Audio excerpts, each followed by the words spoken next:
have your attention. Oh wow, Toby, your setup looks so cool. It doesn't look cool. It's a corner of the crafts office area that I have downstairs. This is not my usual setup for any of the recording of any of my videos. Just pick one. Doesn't fucking matter whether I've shown my face or not. And do you know why that is exactly?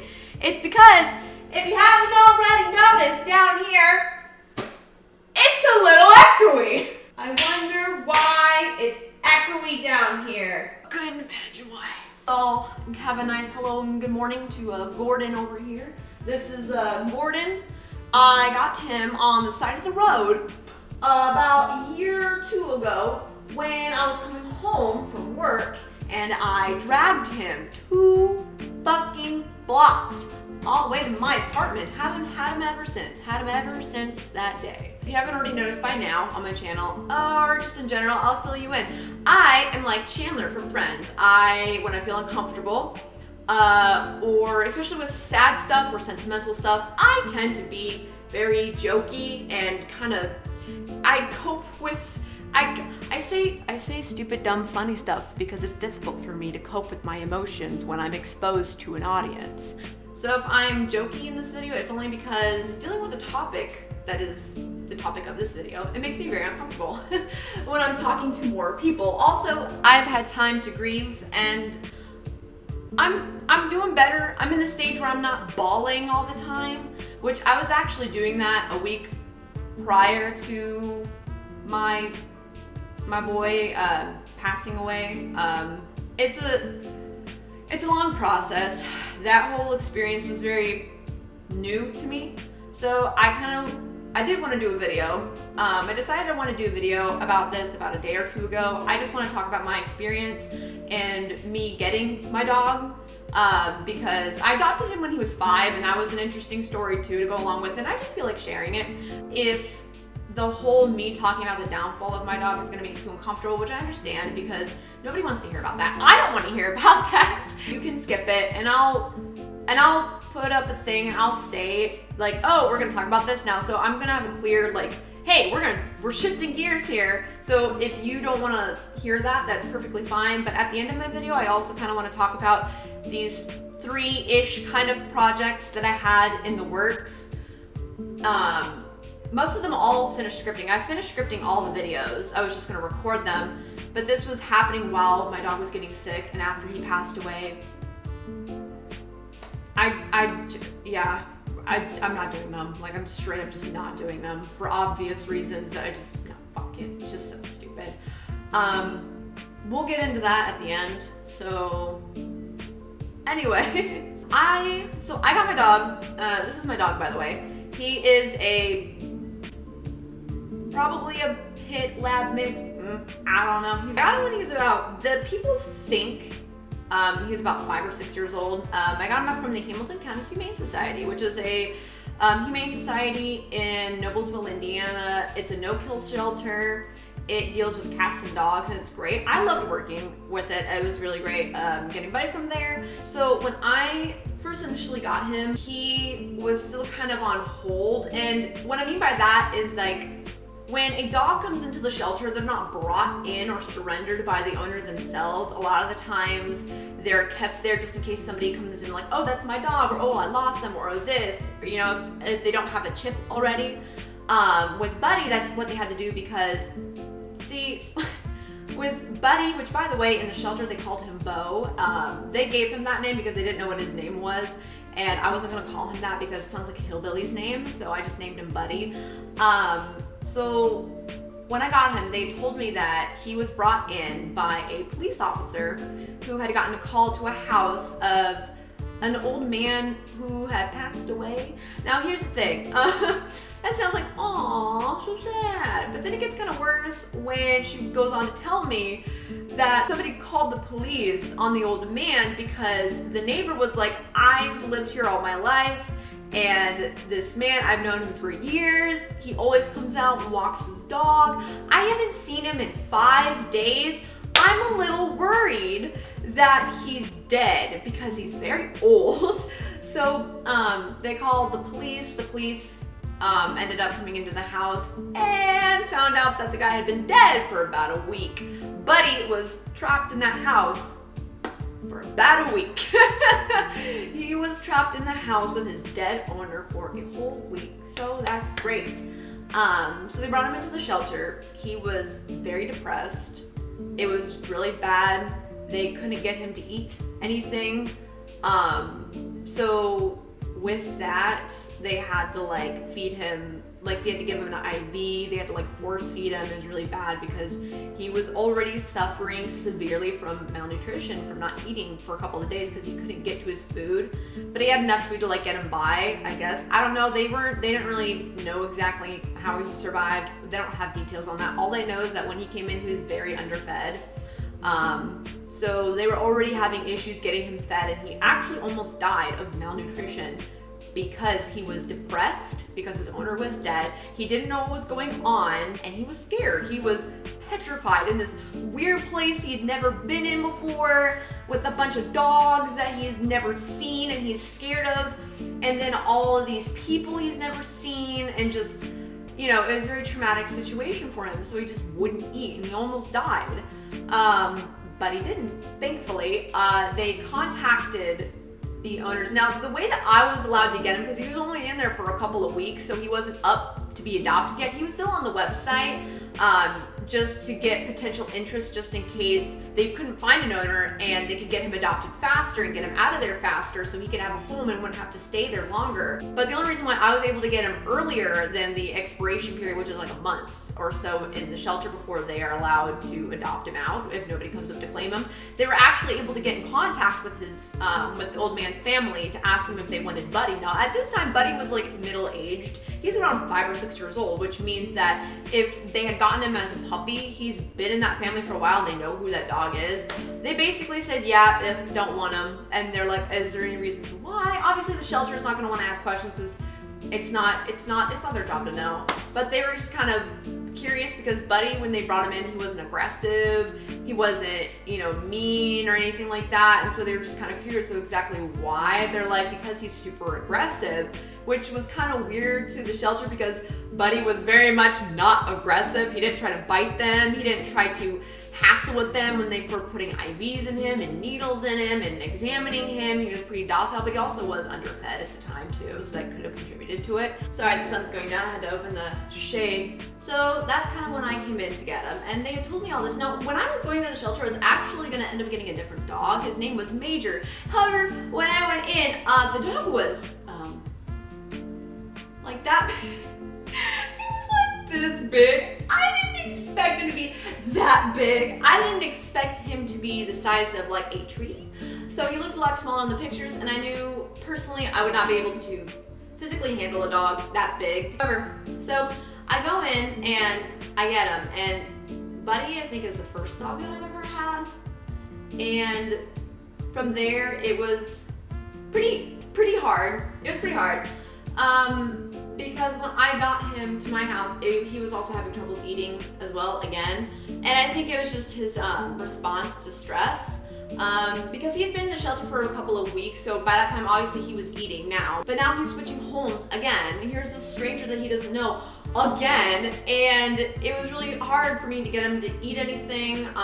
But by 2 days in, I was able to get him to finally start eating pizza rolls. But then we had to switch his food to like real food because he was getting diarrhea, and I was like, hey buddy, look, like I know that you love these pizza rolls, trust me, I do too, but if I keep feeding you these, you're going to have constant diarrhea. I have to feed you real dog food.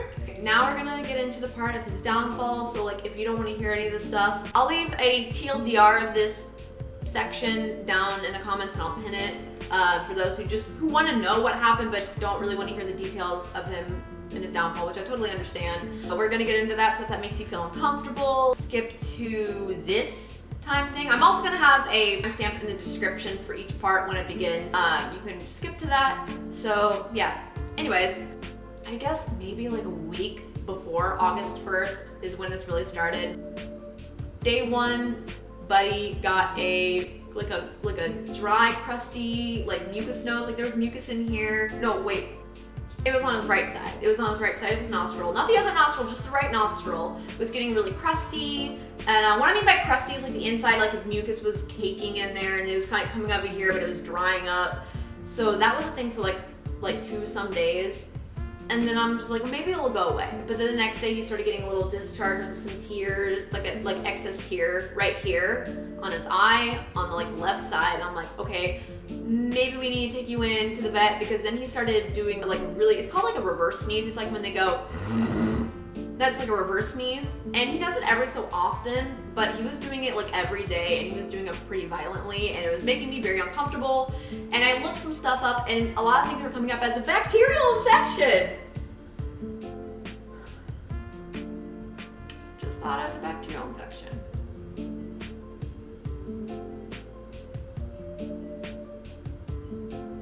It wasn't. Spoiler alert, it wasn't a bacterial infection actually.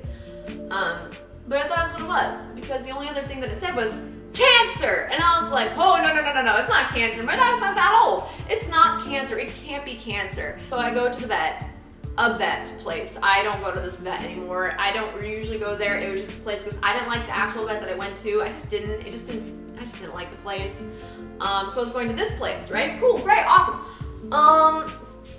So with that place, they ended up, because of COVID, they had to take Buddy into the back without me. And I understand and I get it, but it definitely fucked with me. It definitely made me very uncomfortable to be being public and having my dog being separated from me. He does not like that. He's not like being separated from me when we are in public. It makes him uncomfortable. Also makes me uncomfortable, made me socially anxious. I was sitting there the whole time with my knee bouncing, and I was really scared and I was really worried for him. So they come back out and they were talking to me about a bacterial infection. I'm like, okay, so they gave me some antibiotics, and then they gave me a anti-inflammatory. I don't remember what the name of it is. It starts with an R, Rimadyl, I don't fucking know. It's just a standard anti-inflammatory because his lymph node, that's why I was starting to take him into the vet, because I got scared because his lymph nodes right here on his neck started to get super inflamed, but they weren't actually that inflamed. Now that I have a comparison to what extremely inflamed is, thanks for that. That's when I took him into the vet, because I was like, this isn't right. I don't know what this is.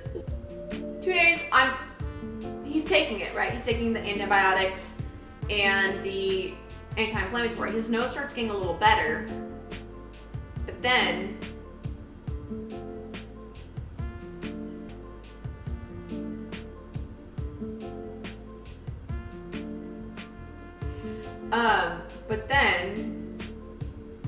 part of his face starts to droop. His eyes like this, his mouth is like this. And I was like, what the fuck? That freaked me the fuck out. I was so fucking scared because I'm like, that's not right. Something's not fucking right here. I was freaking out because I was like, I just came downstairs when I got home and I looked at his face and my heart dropped. And I was like, okay, I don't, maybe this is a side effect to the drugs that he's taking, but I don't know. And this whole time I'm searching shit up to figure out why his face was drooping, and nothing is coming up that matches the results that I'm getting. And I was getting so fucking frustrated, and I was like, why isn't it coming up? Ugh! So it was Friday on that day. I had to go to work. I called in. I was like, my dog's sick. I can't come in. I'm sorry. I have to figure this out. Something's not right. I need to get done now. And obviously my work understood, because I don't call off often. So they know that when I do, it's important, especially when it's with my dog, because my dog is literally my soul. My dog is the person, if we're in the car, your ass is in the back seat. My dog sits here. My dog saved me from an assaulter and made the worst parts of my life not as bad, and is my child. So your ass sits in the back seat. My dog sits here, but I have a 2-seater car, so I don't really get that option. The sun's going down completely, so I had to turn the lights on. Had to bust out the big boy, so sorry about that. So with this whole thing, I take him into a new vet, which is a place in Indianapolis, which I actually really like. And for my next dog, I will be going there. The place was really great. I took him in.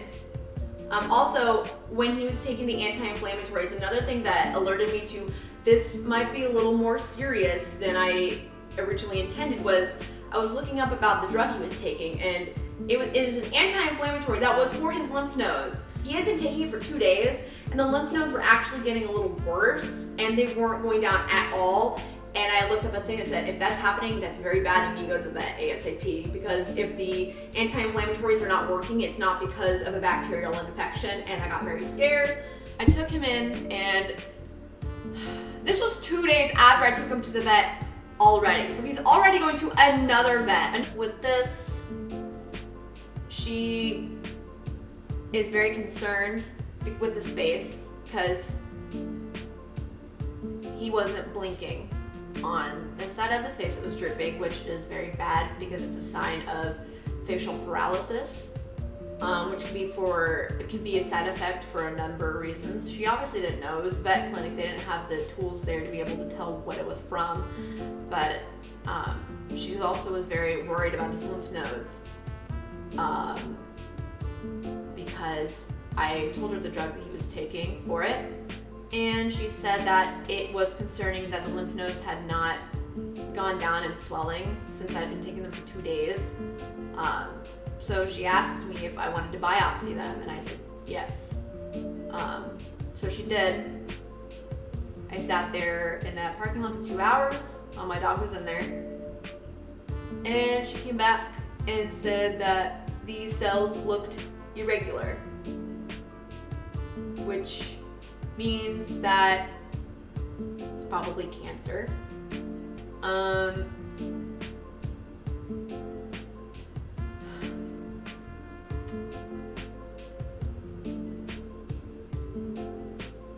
So, bad news number 1. This was day 3 of him getting sick. Day 3 or 4 of him getting sick.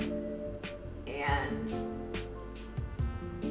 I had to have her explain to me what that means, because I'm like, it's cancer, but like, what does that mean though? I don't know the logistics behind it. Like, to see, is it terminal? Can it go into remission? Like, is it something we can just do a surgery and remove? Like, I didn't know any of the medical stuff behind it and what this actually meant.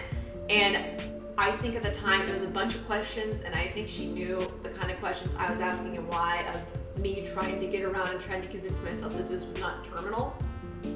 So she was really nice about everything. She was really concerned for Buddy, because I had also told her that he wasn't eating very well. At this point, my dog was only eating half a cup a day.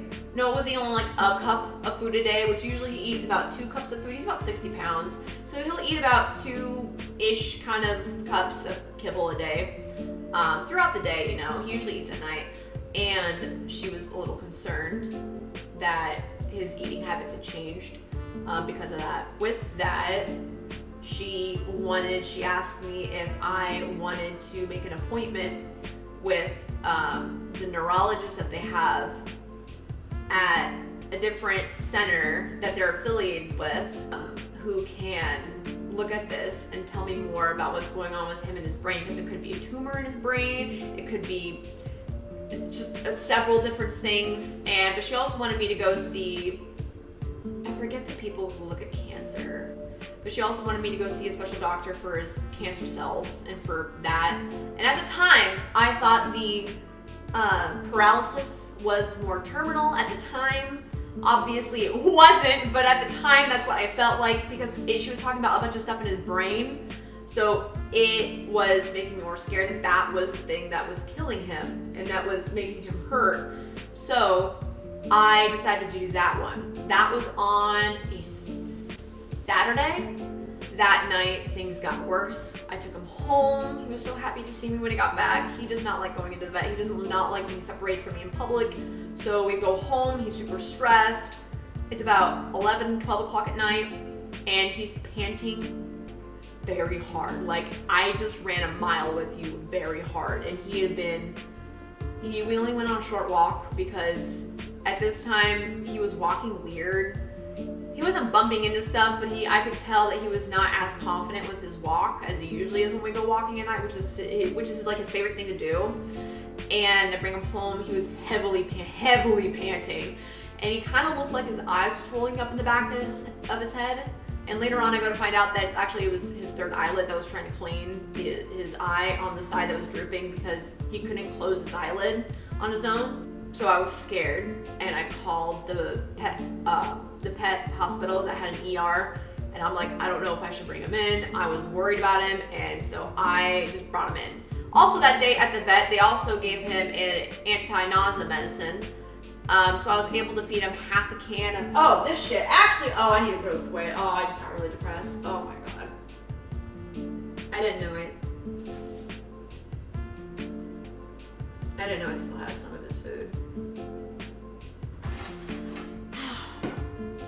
This is the can of dog food that she gave me, and it's for weight gain or something like that.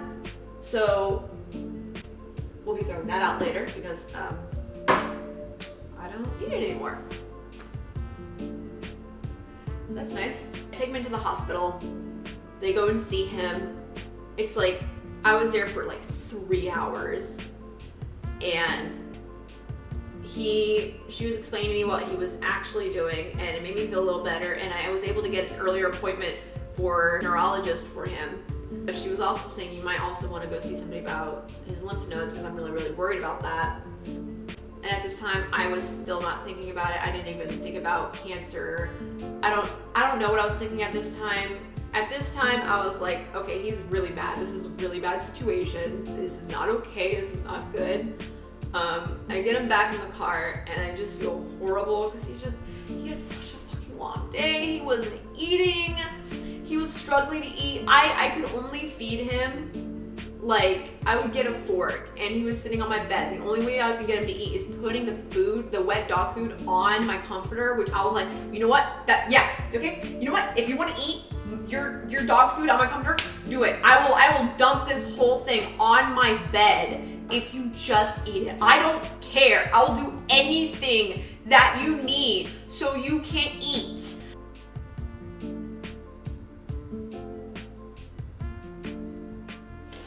That was the last time he ate.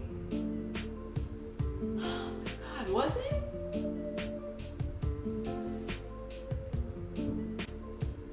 That was the last time he ate. I just now thought about that. I didn't even realize that till now. That is the last time that he ate was Saturday night.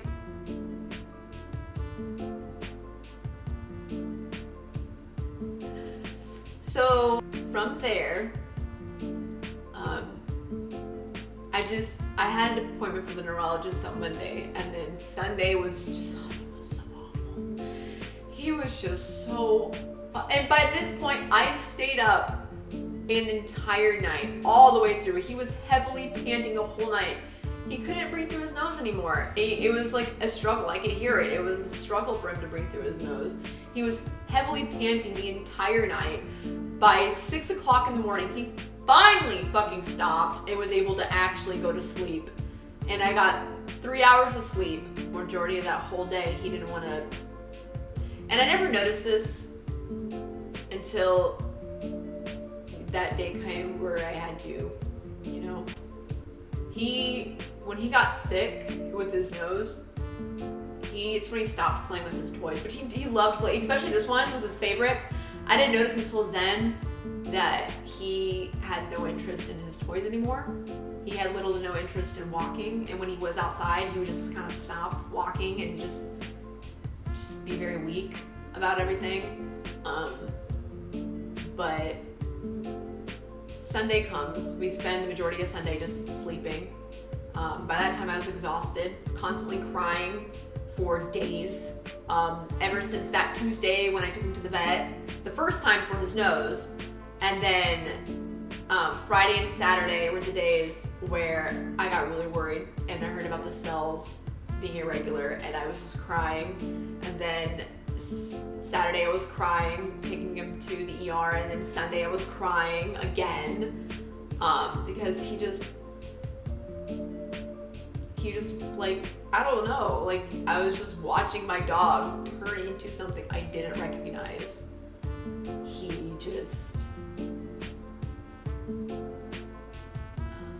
was just struggling so much, and his face was all droopy, and he just looked like crap. He looked like he was just so fucking uncomfortable and just not in good shape. He looked miserable. He wasn't eating. He wasn't playful anymore, which isn't his fault, but it hurt seeing him like that. And then Monday comes. The entire night. The entire night. He was heavily panting again, and he did not go to bed until 7 in the morning. The entire night. I couldn't take him for a walk that night. He wouldn't go. He refused. He would not get up. He would not go. He was so fucking exhausted from the night beforehand of going to the vet and going to the ER in the same day. He was just fucking exhausted. So I had to get up at 10 to go take him to the vet. I was there for 3 hours while she was looking at him, and wasn't good. In the time where Saturday was, all the way to Monday, his other side of his face was now fully paralyzed. He could not blink.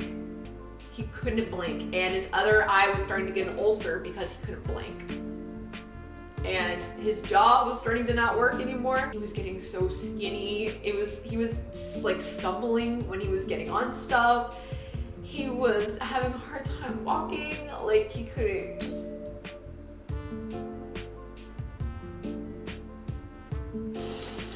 So yeah, it wasn't great. His lymph nodes were so inflamed here, and now here, it was bad. Like he couldn't move his face. He could barely breathe out of his nose. He could barely sleep because of that, and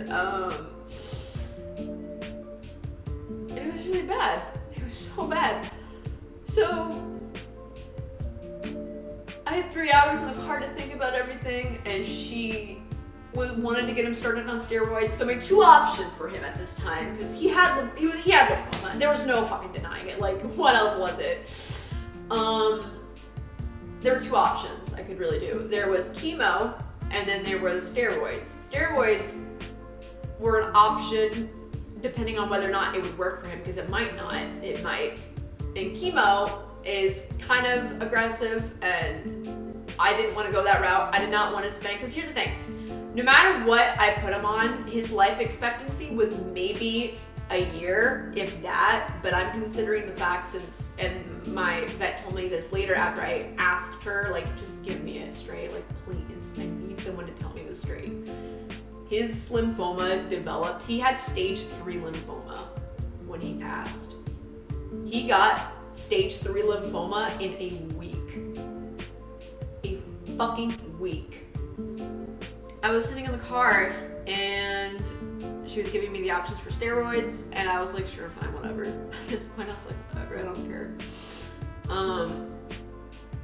And it was so heartbreaking when they took him out of the car, because when they came to come get him, because they had to take him inside, I couldn't go with because of COVID, and they came to get him, and he just kind of went like this. Like, he came in towards me, and he was looking at me and looking at her, and then backing in towards me, because he just didn't want to go in there anymore. He's been in the vet like 3 times. He doesn't want to go anymore. I'm like, Mom, please don't let me go. I don't want to go. I don't want to go. And I'm just like, but you gotta go. Like, I can't lose you. Like, you gotta go. Is this it? Is this all I got? Like, I only had my dog for like 3 years. Like, is this all I got? Like, is this all that he gets? So yeah, it was pretty hard in the car. I didn't even think about it. And thoughts about putting him down, because when I really thought about it, I came home, and it was so nice. The vet that I took to the second time, the one that took his cells originally and told me the news that his cells looked irregular at first, she actually called me back because she knew the place that told her I moved my appointment to today, and she wanted to call to see how things went. And she called me back like, how's Buddy doing? And I talked to her about it. She was really sympathetic, and I was just like, I don't know what to do. Like, they put him on steroids, he's sleeping now, but like, his whole other side of his face in like a day is completely paralyzed. He can't eat. He still hasn't eaten. He's eaten maybe half a can of dog food and half a cup of kibble in the past week. And he was so thin and so weak at this point, and I asked her, and I'm just like, should I put him down? And obviously, legally, she's like, I can't tell you that. I can't make that choice for you. And I'm like, I pushed more, and she's like, personally, I think that steroids are always like an option to go with. However, he might not make it because he hasn't been eating. And so the steroids will also help him eat, but the steroids take 2 to 3 days to kick in, and he wouldn't make it. By the time the steroids would kick in to give him an appetite, he would probably die of starvation before then. That was what I asked her, and she was like, that's a possibility. And she's like, if this is a road that you would like to take, we can help you. And it was really nice. They were really good with it. They gave me all the options, and I ended up agreeing with it. Because I was always under the impression, and I was always the person where I'm like, it is quality over quantity. I don't want my dog going in and out of the vet for months and going into actual debt, because like chemo is so expensive just to give him a couple months. Like, no, it's not. It's no. Even for like a maybe, like no. And the steroids might not be able to kick in. And even if they did, what if they don't give him an appetite? Then he's gonna die of starvation. And I was just scared of just sitting up every single night, scared that he would just like stop breathing. I was scared every night that I would just wake up and he'd just be dead, because he like his heart stopped, he just stopped breathing, like he choked on his like own like mucus or just like something, and it was like it was like a whole week of nothing but pure anxiety 24/7 every single day. I couldn't think, sleep, eat, nothing. It was so.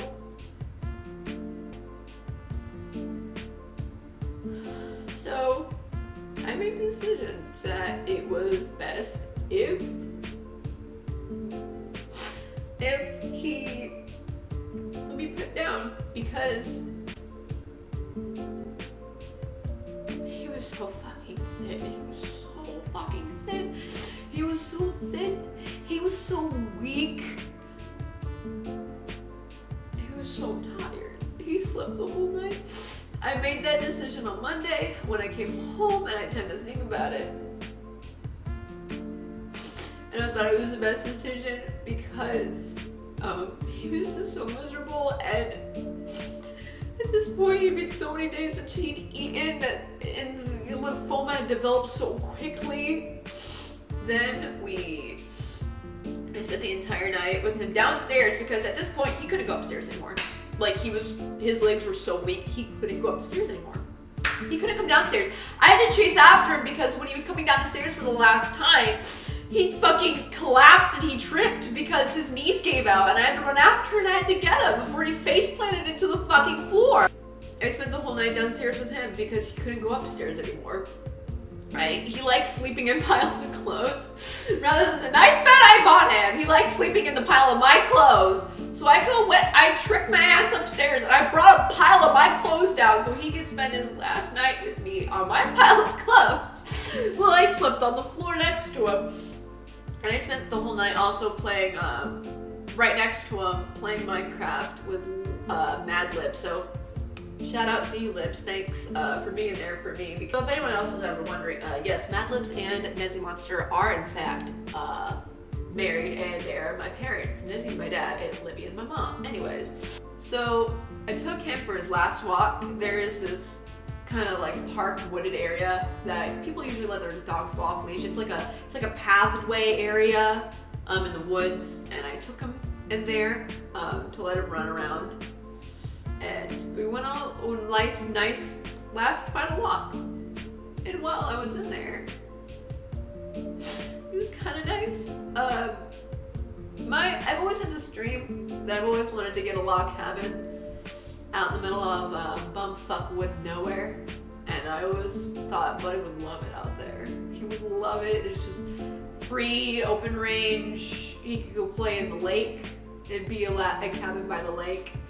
Now I told him, you'll probably get to the cabin first before me, so that I'll be there one day for him. You know, he's gonna get there first without me. But I'll be right behind him one day. So save a spot for me. Save a spot for me on the porch, because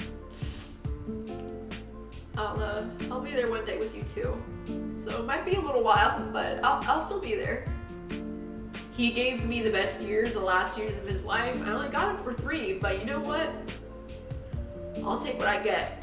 I would do it all over again. If I went back to the shelter those 3 years ago and I only knew that he would only live 3 years, I'd still get him. He was the best thing that ever happened to me. He will be the best thing that ever happens to me. I bet other great things are gonna happen, but he's definitely gonna be a very, very, very beautiful part of my life that I'm never gonna get back. But you know what? It's okay. So he got to leave this world knowing that he was loved more than anybody else could ever love him. So I would kick a bitch in the throat for him. I would drop kick a bitch in the throat for that boy, for that fucking animal. You bet your ass I would. Oh, you bet your ass I would! So last thing we're gonna do is talk about the video projects that I'm not doing anymore. I'm not doing any of these projects. It's not because they fell through or anything, it's just because after I was working on them, the time when my dog was passing, and I just don't care anymore. I just don't fucking care. I just don't care about finishing on them. I just don't want to work on them. I just don't give a shit. It just seems insensitive to be completely honest, and I just don't feel right doing them anymore. Ben Louie's a pedophile on Twitter who draws underage characters fucking. Some of them he ages up, like physically, but a lot he doesn't, which shows that he actively chose not to do it. He also has a fucking revolving door of maps that follow him on Twitter. He also follows other maps on Twitter too, which is great. Hey Ben, you don't want to be called a pedophile. Don't draw underage looking children fucking people. It's pretty obvious not to do that. But like technically, technically, they're like drawn, so it like doesn't matter. Sorry, fuck you. Child porn is porn of children. Drawn or otherwise. Don't bring up a definition, doesn't fucking matter. Sorry, if you're drawing a child in a sexually explicit way, I'm putting it under child porn, so, you know, fucking suck my balls. I don't give a shit. Trent, I was also gonna do a video on him. Don't worry about him. He's just a stupid little beta cuck who doesn't like any controversy, even though he loves to stab people in the back because he's a fucking little beta cuck. So with Yowie, I like Yowie. I love, boys love content. Mostly manga and comics, graphic novels and stuff like that. There's nothing wrong with people enjoying gay content, gay, erotic, sexy, or just love interesty content. There's nothing fucking wrong with it, so get over it. I held my dog while he died, and I'm always gonna have that memory of him. I had to watch him waste away for a week. So yeah, I don't really give a I don't really give a fuck about your opinion right now. So yeah. With that all being said, I would like to say that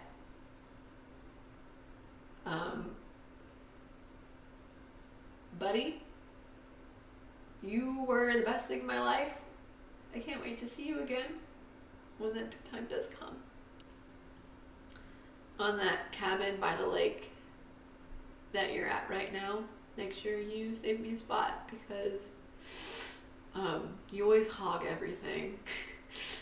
So I'll see you soon up there, okay? I'll see you soon.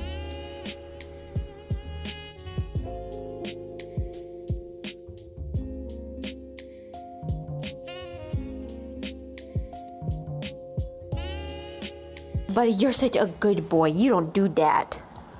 Oh, no. You don't need to see those doggies. Yeah, you're gonna start barking. We don't need that.